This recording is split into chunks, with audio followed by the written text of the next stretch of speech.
लेकिन एक बार में 16 बच्चा होता है। तो पशु से मनुष्य पशु श्रेष्ठ हुआ कि नहीं? एक बार में 16-16 बच्चा। ठीक है, ये अगर 4 काम करते हैं मनुष्य शरीर में आकर के, तो पशु और मनुष्य में कोई फर्क नहीं, कोई विशेषता नहीं है। 4 काम होते रहेगा, आहार निद्रा भय और मैथुन। आप सच्चे गुरु समीप में आएंगे, आप दीक्षा लेंगे, ध्यान करेंगे, सत्संग करेंगे, ये मनुष्य का काम है। सतगुरु पशु मानुष करे। कहीं जब ध्यान अगर कर लेंगे, आप अंदर रिद्धि सिद्धि प्राप्त हो जाएगी। सतगुरु पशु मानुष करे, मानुष थे सिद्ध हो। दादु सिद्ध से देवता और देव निरंजन आपको परमात्मा तक बना देंगे। गुरु महाराज बाबा देवी साहब के ऊपर समर्पित हो गए। अब क्या बना दिया इसको? नमो नमो सतगुरु नमो जासम को आन। आप परम पुरुष होते अधिक गावें संत। क्या बना दिया इनको? अगर समर्पित अगर हो जाएंगे तो फिर गुरु जो चाहेंगे बनाने के लिए बना सकते हैं। मिट्टी देखिए कुंभकार पर समर्पित हो जाती है। कुंभकार जो बनाना चाहते हैं बना लेते हैं। पत्थर शिल्पी के ऊपर समर्पित हो जाता है। अब फिर वो शिल्पी क्या करता है? छेनी हथौड़ी से मूर्ति बना देते हैं, लोग पूजने लगते हैं। समझ गए? एक कुंभकार किया क्या? मिट्टी को सान करके चाक पर रखा और जोर से घुमाया चाक को। देखें आप लोग चाक, बर्तन जो बनता है, मिट्टी सान करके रखा चाक पर और जोर से घुमाया। और जोर से घुमा करके तो मिट्टी कहती है, भाई तुम क्या बनाने जा रहे हो? हमको जो घुमाए हो चाक पर रखकर, तो क्या बनाने जा रहे हो? कहा चिलम बनाने जा रहा हूं, चिलम। देखे हम लोग चिलम, गंजा लोग पीता उसमें। कहा चिलम बनाने जा रहा हूं। कहा रे भाई चिलम क्यों बना रहे हो? सुराही बनाओ। चिलम बनाओगे तो हम भी चलेंगे, और जो पिएगा वो भी चलेगा।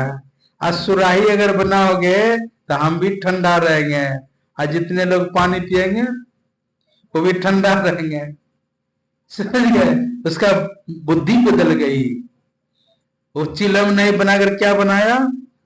सुराही बनाया। का आपका दिमाग बदल गया और मेरा जीवन बदल गया। कहा मैं चिलम बनने जा रहा था और क्या बन गए? सुराही बन गए।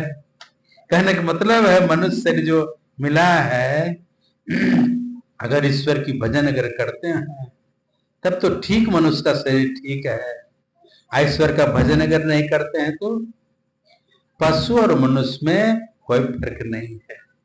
सो परतर दुख पावई, सिर धुनि धुनि पछताए, काल ही कर्म ही ईश्वर ही मिथ्या दोष लगाए। यही तन कर फल विषय न भाई। रूप रस गंध स्पर्श और शब्द पंच विषय है। मृग मीन भृंग पतंग कुंजर, एक दोष विनाश ही, पांचों दोष असाध जानो, ताके के तही आसी। पूज्य गुरुजी बाबा 2002 में शरीर छोड़े। 2002 में अखिल भारतीय था रांची में। समझ गए? हमारे रामतार बहुत जानते हैं 2002 में गुरुजी बाबा शरीर छोड़े थे। बहुत उथल पुथल हो रहा था। मैंने सोचा कि हमारे चलते उथल पुथल हो रहा है तो हमको कुछ दिन साधन करना है। इन लोगों से बोले हम अखिल भारतीय में जा रहे हैं रांची। हाँ, कुछ पैसा ले लिए, करीब करीब 10,000 रुपया। चले गए रांची, 3 दिन तक वहां बैठ के सत्संग सुने। हमको था कि जाना है हरिद्वार। वहीं से टिकट कटाए, पहुंच गए हरिद्वार। और वहां जब गए, खूब भंडारा चलता है वहां। समझ गए? चेला चेला डैम्प है, 7 धाराएं वहां पर गंगा जी बटी हुई है। गंगा जी जो देख रहे हैं ना, 7 धाराएं में बटी है। क्यों जानते हैं? वहां अगस्त ऋषि का नाम सुने हैं? उसका कमंडल को बहा के लेके चला गया। कौन?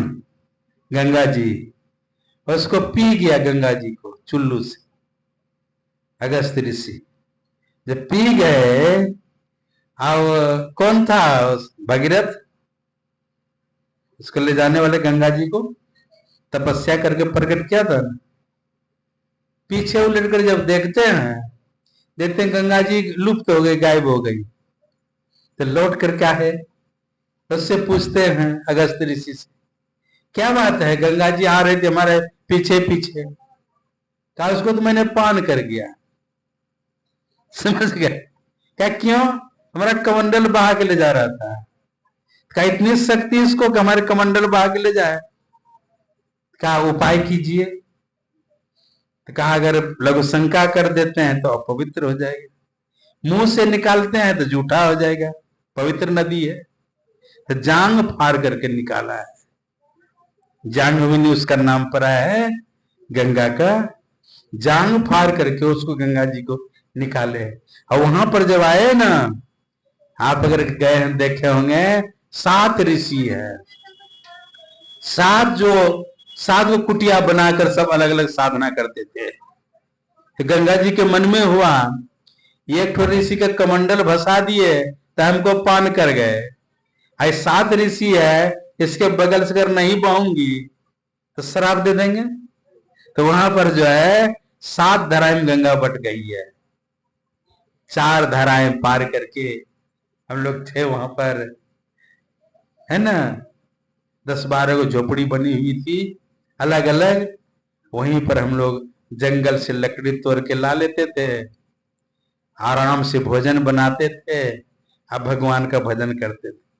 8 महीना थे, इतना आनंद आता था। तो वहां पर मैंने देखा जो गुलगुलिया सब होता है, पहले तो जो है मिर्गा को जो मारता था ना, 12 बजे 1 बजे रात में मिर्गा निकलता था। कौन मिर्गा? कस्तूरी, जिसके नाभि में कस्तूरी होता है। दूर से ही सुगंध आने लगता था, वो निकलता था जंगल से। तो उसका ये ठेवना जो होता है, ठेवना नहीं होता है, उसका मुड़ता नहीं है। तो पहले के आदमी सब उसको कैसे मारता था? केला का थंब खड़ा कर देता था, ज्यादा नहीं गाड़ता था, सिर्फ हल्का। हाँ, अगला पैर उसका नहीं मुड़, खरे खरे सोता है वो। समझ गए? जैसे नाभि में कस्तूरी हो जाता है। तो मारने वाला क्या करता था? उसको केला का थंब गाड़ देता था और धीरे धीरे बांसुरी बजाता था। बांसुरी की आवाज में इतने तल्लीन हो जाता था मिर्गा, अब भाड़ देता था उस पर, केला पर, गिर जाता था। तो गिर गया तो बस उठ सकेगा वो? आगे वाला पांव उसका सीधा झुकता नहीं है, मार देता था। लेकिन वहां पर मैंने देखा थिरनट लेकर आता था शाम को ही, बोरा ओर लेता था और छोटा छोटा चट्टान जो रहता था ना, उसी में छिप के बैठता था वो गुलगुलिया। और जब 12-1 बजे रात में जब निकलता था वो मिर्गा कस्तूरी वाला, बस थिरनट से मार देता था उसको। ठीक? तो उसको कहने का मतलब है, शब्द उनको इतना प्रिय प्रिय है कि शब्द सुनने में अपना प्राण गंवा देते हैं। मिर्ग, मीन किसको कहते हैं? मछली को। जीव के चलते जो मछली फंसाने वाले होते हैं, तो क्या करता है वो? बंसी में जो है चारा दे देता है। अब मछली क्या करती है? पहले नोच नोच करके उसको खाती है, बड़ा स्वाद लगता है। अब फिर जब दोबारा जब देता है ना, मछली जानती है तो कांटा है इसमें, हसम ऊंचे निगल जाती है। समझ गए? जैसे निगलती है वो, अब मछली मारने वाला क्या करता है? उसको सीधा चिप लेता है, सूखा में फेंक देता है मछली। देखिए, मिर्ग, मीन, भृंग। भृंग किसको कहते हैं? हैं? भौरा को। भौरा जो है सुगंध, कमल का हो, गुलाब का हो, उसको सुगंध इतना प्रिय है।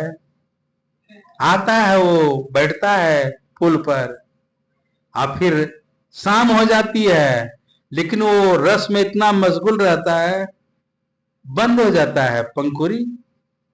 रात में हाथी आता है, उसको मार देता है। ठीक है, पतंग देखते हम लोग आश्रम में, इतना जब मरकरी जलती है या क्या कहते हैं, बल्ब जलता है, इतना कीड़ा सब आता है, हजारों हजार लाखों कीड़ा। उसको रूप देखिए, देखने में जो रूप है बड़ा प्रिय है, अपना जान गंवा देता है। मृग मीन भिरंग पतंग कुंजर, कुंजर कहते हैं हाथी को। हाथी को स्पर्श का बहुत है ना, बहुत आनंद आता है स्पर्श करने में उनको, हाथी को। तो हाथी फंसाने वाला क्या करता है, गड्ढा कोड़ देता है और उस पार में जो है नकली हाथी बना देता है कागज का, और है ना, तो गड्ढा, वो जब देखता है हाथी हथनी को, गिर जाता है गड्ढा में। समझ गए, स्पर्श का देखिए कितना गुण है। और उस जो फंसाने वाला होता है ना, उसको 2-3 दिन तक भूखे रखता है और फिर धीरे धीरे उसको गड्ढा से निकालता है। और निकालने वाले क्या कहता है, अंकुश रखता है, कहता है बैठो तो बैठता है, उठो तो उठता है। अब सोच, देखते हैं इसमें सर्कस सब में कितना ट्रेनिंग देता है उसको, हाथी को। ओम जय जगदीश हरे, है ना, माला पहनाता है, हाथी फुटबॉल खेलता है। और देखिए स्पर्श का गुरु उसको एक एक विषय में, मृग मीन भिरंग पतंग कुंजर एक दोष विनाशे, एक एक दोष के चलते उन लोग जान जाता है। अब मनुष्य के अंदर में क्या है, पांचों है। देखने में भी उतने आनंद, नहीं, सुनने में भी उतने आनंद, सूंघने में भी उतने आनंद, खाने में भी उतने आनंद, स्पर्श करने में उतने आनंद।